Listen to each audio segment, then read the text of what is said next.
Margolis. I'm the town moderator, and I'm calling this annual town meeting to order. The notice of this meeting stated that notice of the annual town meeting was published in the May 4, 2018 edition of the Woodbridge Town News, was mailed to each household where an eligible voter resides, and was posted by the town clerk on the town signpost.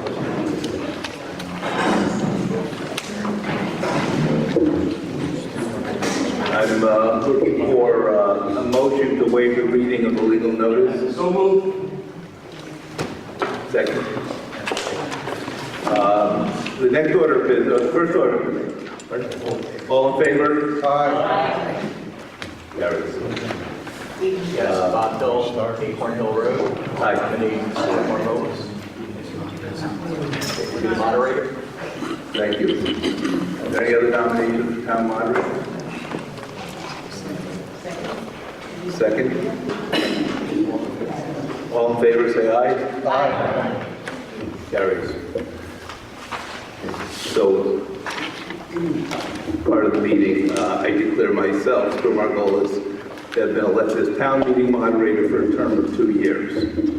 Second order of business is to consider the budget for fiscal 2019. According to section 6-2H of the Charter of the Town of Woodbridge, each and every recommended budget item shall be considered, and that the budget as recommended by the Board of Finance shall be deemed to have been appropriated unless the sum is increased, decreased, or eliminated by a vote of the town meeting with no less than 250 eligible voters present and voting, and 60% thereof required to carry any motion to increase, decrease, or eliminate any item. No recommended budget item may be increased to an amount greater than the original request for appropriation. Now, it's my job to determine whether there are 250 people in the room, and since we have 250 chairs set up, I find that we do not have 250 people at the meeting. Since we do not have 250 present at this meeting, no action on the budget to increase, decrease, or eliminate any item is allowed, and therefore the budget submitted by the Board of Finance will be adopted as presented to the annual town meeting. However, we will have a brief presentation, and then we encourage your comments on any item in the budget, and I would ask that you come up to the microphone, state your name and address your comments to the appropriate town official. I want to introduce Beth Heller, who first selectman, who will have some words. Thank you.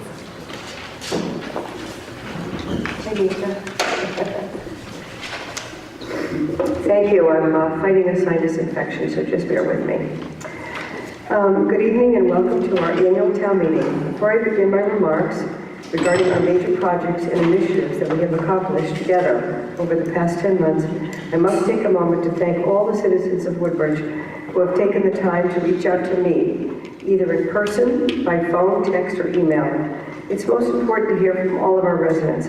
I have and will continue to listen to your opinions and suggestions, and also help get you answers to any questions you may have or problems that we might help you solve. As your first selectman, it has also been my honor and privilege to represent our town at many award ceremonies, dedications, and life cycle events over the past year. We are indeed a great and very busy town. We're gathered this evening for one of our traditions that remind us of our community's New England founding, our annual town meeting in Woodbridge, which we have held yearly since the days of our incorporation as a town in 1784. At this meeting tonight, we take the final step in the process of approving our town budget for the new fiscal year beginning July 1st. I thought it would be appropriate to briefly review what we have accomplished with the close of fiscal year 2018. As I came into office, work on the microgrid was wrapping up, and I'm pleased that we held a ribbon cutting ceremony on May 7th. We're now assured that the town buildings on the center campus will have uninterrupted power during storms, and this will ensure our emergency response efforts will remain superb no matter the weather.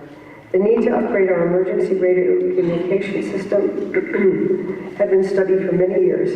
In December 2017, we moved ahead to secure funding at a special town meeting for this much-needed project. and I'm pleased to report that we are all set to have this new equipment installed and operational hopefully by the end of this calendar year. We're also making progress on a plan for the old firehouse, which sustained severe damage in a fire in 2006. This plan will enhance the value of this historic asset. Work will begin soon on use-neutral upgrades for the building, including a new elevator, new walls, and bathrooms. The Board of Selectmen will make a final decision on the final uses of the interior spaces for the building in the next fiscal year. I'm pleased that we are poised to renovate the animal shelter, which badly needed upgrade and improvements to ensure the continuation of our animal welfare services.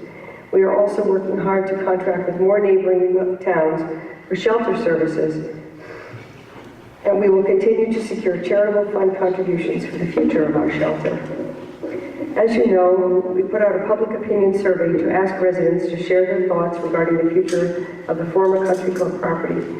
We have had 2 recent meetings of the Board of Selectmen to receive the survey results, discuss, and hear public comment. We're now considering potential options for the property, using the survey results to help guide our analysis. The Board of Selectmen will be continuing its consideration, and if we determine an option should move forward, we will keep the public informed. We're also moving forward on a plan that will help us improve our services to seniors in Woodbridge. The Board of Selectmen will be considering final approval to begin grant-funded work on accessible bathroom and ramp for our senior center. Of course, given the recent realities in Hartford and Washington, we must continue to identify new and creative approaches to managing our resources, such as eliminating redundancy and restructuring our town workforce. We will further explore sharing services with neighboring towns and school districts and expanding our use of green energy to lower costs. One example of this consolidation of services that we are now partnering with the Amity School District to begin a shared services agreement to save significant money on IT services. While contracting with this Connecticut Economic Resource Center to conduct a fiscal health analysis of our town, which should be completed sometime this summer, we will continue to move forward on plans to increase our focus on supporting and promoting our business district with a thoughtful approach, along with making every attempt to promote commercial endeavors that contribute to our tax base without putting additional strains on our schools, traffic, and public safety services. In Woodbridge, we continue to take pride in our schools, our library, our green open spaces, our first responders, and our role as a leader in preserving the environment, while we're maintaining our recognized highest standards for planning and fiscal responsibility. I believe all the members of the Board of Selectmen are committed to town government that is open, inclusive, and transparent, and one that promotes discussion and healthy debate, but values civility and mutual respect. Some examples of this approach are the collaborations and community support we have achieved to promote membership numbers at the Recreation Department's outdoor pool, increasing connections with community groups such as the Boy Scouts, the Girl Scouts, our recent Farmers Forum, co-sponsored with a community-led agriculture group, our Red Letter Day event in celebration of Earth Day, and working with the Amity and Woodbridge Historical Society to provide safe storage of irreplaceable historic documents here at Town Hall. Our town government is and will continue to partner with all our community members, making Woodbridge an even nicer place to call home. As a citizen of our town, you have the opportunity to shape its future. I'm optimistic and I'm committed to listening to each of you and ensuring that every voice is heard as we work together. Now, before I hand off the presentation to Tony Genovese, the Director of Finance and Administration at Town Hall, I just want to note again, as I mentioned in last month's preliminary budget hearing, some awards and distinctions our town has earned under Tony's leadership. These are significant accomplishments and they demonstrate our town's commitment to financial excellence. Thank you. The light will help a lot.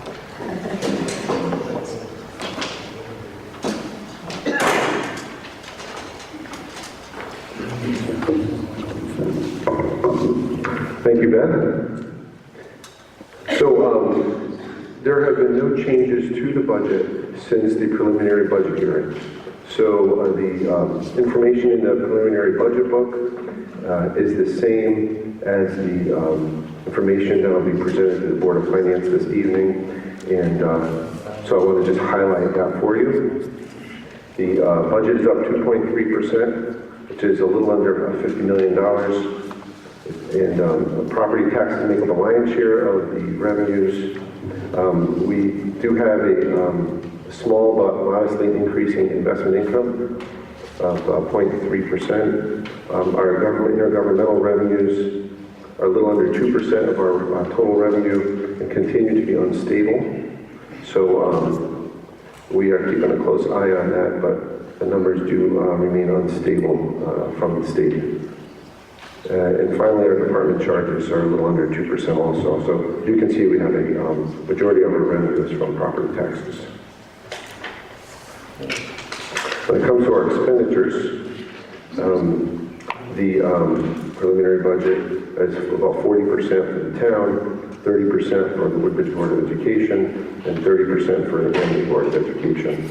The town portion includes debt service for the town and for the Woodbridge Board of Education, and that also includes capital projects, pay-as-you-go capital projects. Just one note on the mill rate. We discussed this at the preliminary hearing, but I think it's worth repeating. This is a history of the mill rate over the past 4 years, and it shows the change in the mill rate based on the cap placed by the state on the motor vehicle mill rate for 17 and 18. So you can see, because there's in 16, 17, the cap was 37. This increased or put upward pressure on the real estate portion to 38.54. If we did not have a cap at 37, the mill rate would have been 38.4. So as you can see, that put some upward pressure on the real estate mill rate. In 18, the state lowered the cap again to 32, and so this caused an even further increase of the real estate rate. Again, the rate would have been 38.8 if we did not have a cap on the motor vehicle. And so back in 19, the rate is now 1 again, and it's 39.83. So as a result, you have a little less than 1% increase in your real estate mill rate, but a 24% increase in the auto rate because of the changes in the rate.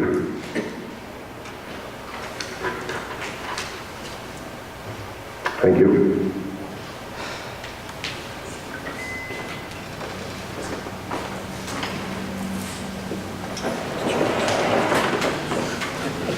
Thank you very much. Again, if there are any comments, anybody wants to address any town official on any of the budget items, please feel free to step forward, give us your name and address, and then you can make your comments, ask your questions.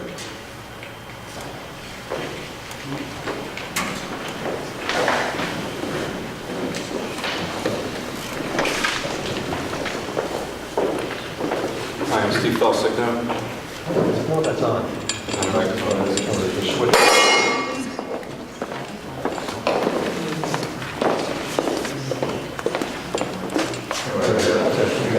Okay, better. My name is Steve Felsigno. I live at 26 Dolan Road. I've lived in Woodbridge most of my life. Family moved here in 1964.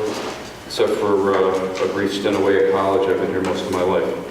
And I wanted to bring it to your attention today. There's an article in the Hartford Current. I don't know if anyone saw it, but it had a discussion and an analysis of all 169 towns in the state of Connecticut. And Woodbridge, I am unhappy to tell you, from 2007, the recession of 2007 to today, our property values are down 26%. Orange is down 17%. Milford is 16%, and a very light town, which is Guilford, which people seem to be attracted to, the shoreline, is only down a little over 11% from 2007. So I've always enjoyed living in Woodbridge, and this certainly isn't meant to be, I'm not here to chastise anyone, or I know everybody's a volunteer. I'm a volunteer on the police department, and I know how much time and effort you put in, and you earnestly make an attempt to please people and to do the right thing from a budget standpoint. But I really think this is something that needs to be looked at. because, I mean, our property values are down and our taxes are up. I mean, that's an equation for asking people that have been here for many, many years to move out of town. And if you live here for the majority of your life and you own a piece of property, the American dream is that you're supposed to be able to buy it and sell it for more than you bought it for when you retire, or you move out of state, or you move to another town. And that just isn't going to happen in Woodbridge. And I think that the Board of Finance and the Board of Selectmen need to address that and figure out a plan on how you can increase the property values. And I'm not sure you can do that by increasing taxes at the same time. So I think at some point, and I know that this year's budget is already complete, obviously, by the show of people that are here, there's less than 250 people that can vote it down. I think at some point throughout this next year, I think you have to make an earnest effort to look at each line item and make an effort to reduce the budget as opposed to increase the budget, because that's the only way that you're going to be able to have people stay in town. So, thank you for your time, and I really do appreciate all your efforts.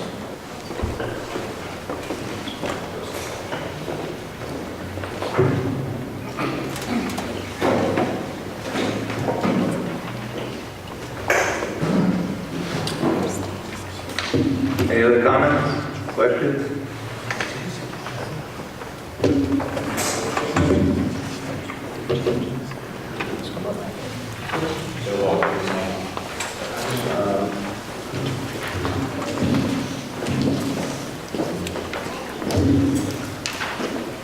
Good evening. My name is Anthony Bolo, 30 North Circle. I just had one observation and one question. I noticed when you calculate the fiscal 19 DOF versus 18 budget increase, it's 2.38%. When you calculate it against what you're actually spending this year, it's more like 2.93%. I just thought that was an observation we should be aware of. Because I really think the comparison should be to the actual budget and not what your proposed budget was last year. And then my question is, and I raised this question a couple of years ago, your employee benefits line item this year is roughly $4.4 million. And I asked the question at the time how many employees this covers, and I wasn't given an answer. I was told I would be given one subsequently, but I wasn't. But someone told me it was like 100 employees, which calculates out about $43,000 per employee. I was told they were negotiating new benefits provisions for employees, and that number would come down, but actually it's gone up 4.8%. I just think it's a focus we need to get our arms around, because that's probably, and I don't have the base salary numbers, but I would guess it's probably 75% of base salary. In private industry, that number is really like 35%. So the benefits for the employees are quite lucrative, and I have nothing against the employees, God bless them, but I think we need to do something to reduce that line item, because it seems to be way out of line and increasing every year. Thank you.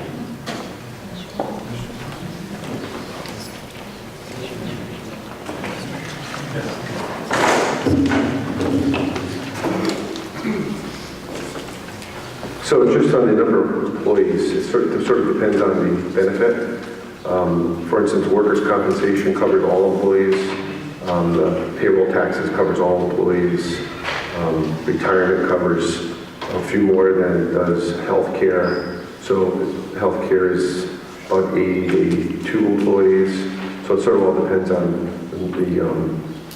the number, the benefit that we're discussing. So it's well noted.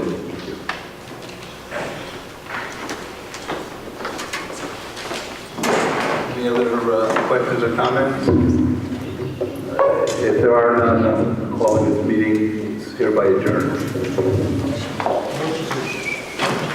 I entertain a motion to adjourn the meeting. Second.